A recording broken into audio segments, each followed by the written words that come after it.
Velkommen til Affektums introduktionsvideo til Johai-vinduet, som er en del af modulet Holdspilleren. Johai-vinduet er opdaget, hvis man skal kalde det, af to amerikanske psykologer, eller i hvert fald fundet på af dem, tilbage i 50'erne, da de gik efter intet mindre at afdække menneskets samlede psykologi, altså det hele menneskes psykologi. Et meget ambitiøst projekt. Et af resultaterne er Johai-vinduet, som peger lidt på, hvordan ser jeg egentlig mig selv, og hvordan kigger andre mennesker på mig? Hvordan opleves jeg andre mennesker? Og til det er der de her 4 områder. Der er det offentlige område. Det er der, hvor jeg er meget tydelig i det, jeg siger og gør. Det ved jeg selv være, og det ved andre mennesker også være. Derfor er det offentligt tilgængeligt. Så er der et blindt område, som andre menneskers tanker og følelser omkring mig ligger i. Det er ikke rigtig tilgængeligt for mig. Derfor er det blindt.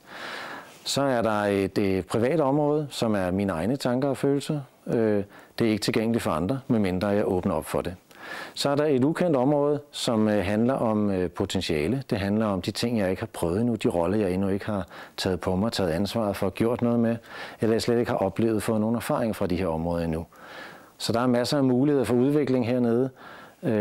Samlet set så bruger vi Johai-vinduet til at øge samarbejdet, til at fortælle lidt om, hvem er jeg, lytte til de andres opfattelser af mig, som en del af holdet.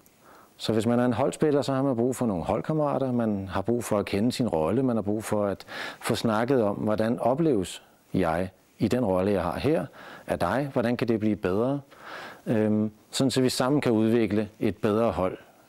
Og derfor er Johai-vinduet en del af holdspilleren.